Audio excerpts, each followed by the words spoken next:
Este trabalho é uma breve introdução sobre ligas de Heusler e sua possível aplicação como isolantes topológicos. Para isso, falaremos rapidamente sobre o efeito Hall e suas variações, a estrutura de bandas de isolantes topológicos e sobre as ligas de Heusler.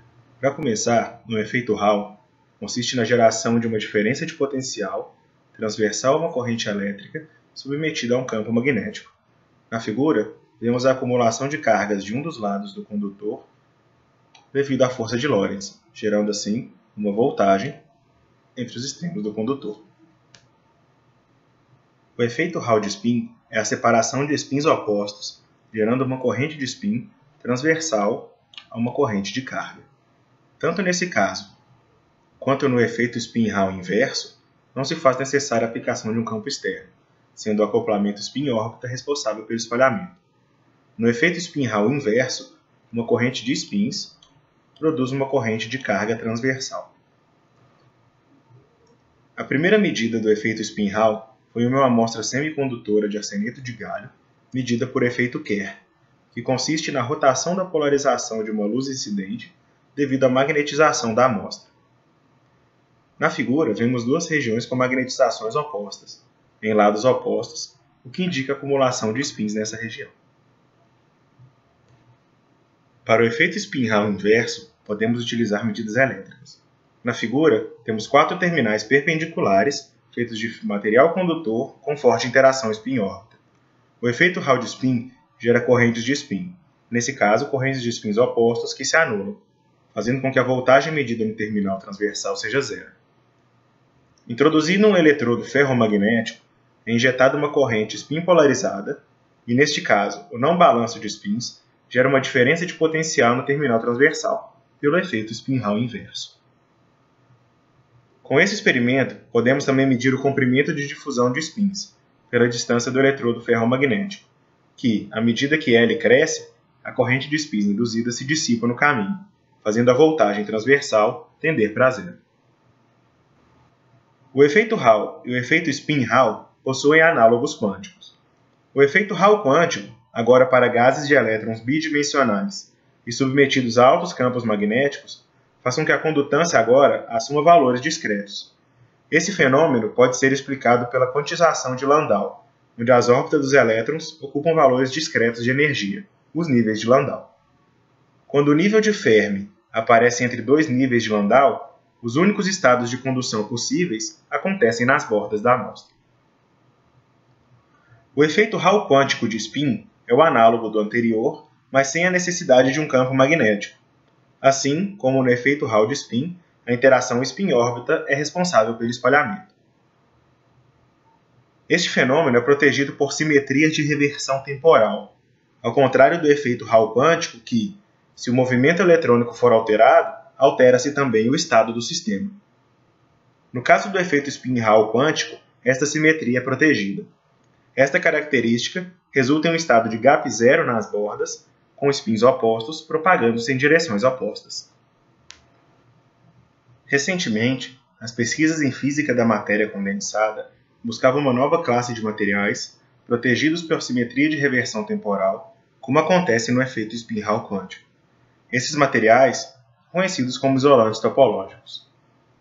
A primeira evidência deles veio com compostos quânticos bidimensionais de CDTE e HGTE, com um modelo que incluía a interação spin-órbita nas bandas de energia. Para o HGTE, sanduichado em 2 camadas de CDTE e com uma certa espessura, ele passava de um comportamento de semicondutor para um estado semelhante ao efeito spin Hall quântico. Para o CDTE semicondutor, as bandas de energia no centro da zona de Brillouin e próximas ao nível de Fermi são como mostradas na figura. Uma banda do orbital S de condução e uma banda do orbital P de valência com um gap de energia de aproximadamente 1,6 eV. A forte interação spin-órbita para uma certa espessura do HGTE empurra a banda do orbital P para cima da banda do orbital S, que, no mesmo referencial, daria um gap negativo. A primeira evidência de isolantes topológicos tridimensionais veio com ligas de bismuto e antimônio, cristalinas no volume, e que, para uma certa proporção entre os materiais, ocorria a inversão das bandas, que gera um estado semelhante ao efeito spin-Hall quântico, condutor nas bordas e isolante no volume.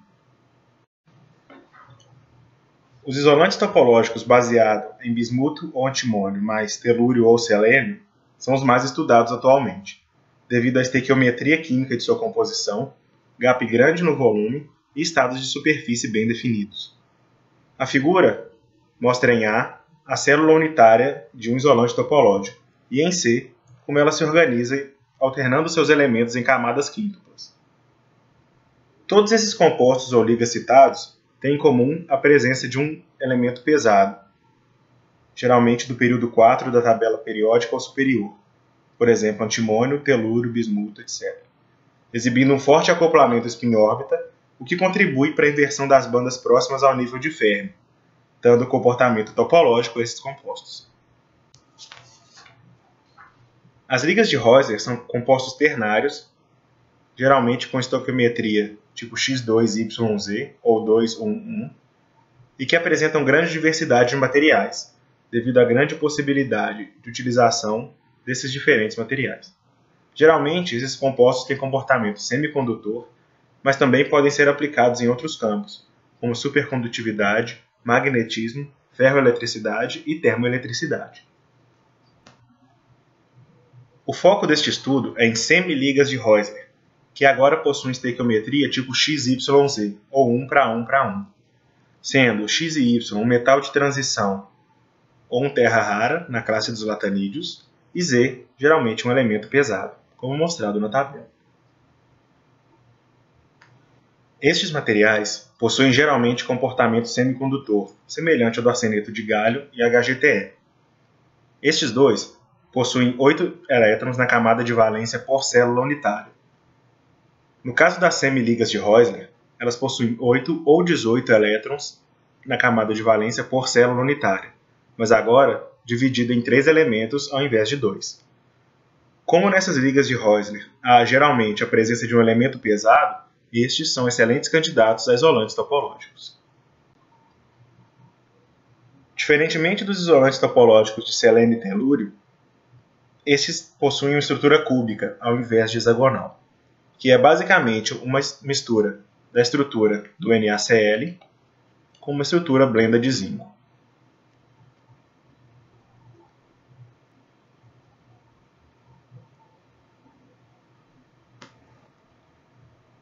Um dos aspectos interessantes das semiligas de Heusler é a possibilidade de ajuste do gap de energia com diferentes combinações de elementos. Dependendo dessas combinações, mudando apenas um dos elementos da liga, podemos fazer com que a amostra tenha um comportamento semicondutor ou isolante topológico. Nesta figura, temos o gap de energia em função da média de carga nuclear em uma célula unitária. Mostramos aqui 3 compostos com apenas uma mudança em um dos elementos. A mudança de um dos elementos do composto leva também a uma mudança do parâmetro de rede do material. Nesta figura, temos o gap de energia em função desse parâmetro. Para os mesmos 3 elementos mostrados anteriormente, mesmo uma pequena diferença no parâmetro de rede pode alterar o gap de energia e ser responsável pela inversão das bandas.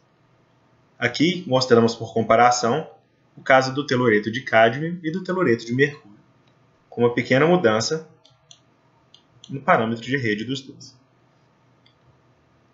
No caso desses 2 compostos destacados, mesmo uma diferença de menos de 1% no parâmetro de rede pode mudar completamente o comportamento do material, o que abre uma possibilidade de, talvez, para um mesmo material, o estresse do seu parâmetro de rede pode levar a um ajuste no seu gap de energia.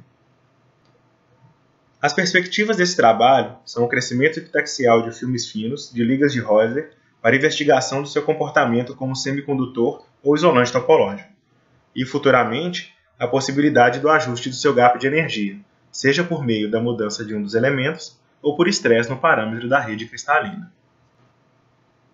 Para a primeira pergunta, como a ação de um campo magnético externo forte faz com que o interior do sistema se torne isolante e a borda condutora, quando se refere a isolantes topológicos? Bom, neste caso, os isolantes topológicos possuem estado condutor nas bordas devido à interação spin-órbita, causada principalmente pelo elemento pesado da sua composição, não sendo necessária a ação de um campo externo para tal. O campo externo é necessário no efeito Hall quântico.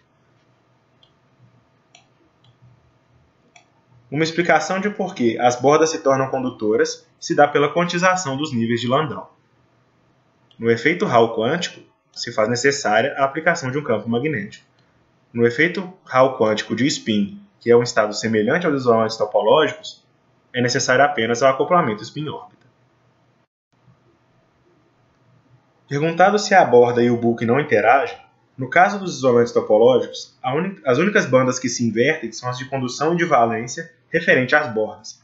Como mostrado na figura, a banda mostrada pela seta é proveniente do bulk, e ela se altera com a interação spin-órbita, mas não suficiente para interferir na inversão de bandas das bordas. De leitura para melhor entendimento do assunto, seguem duas referências. Obrigado.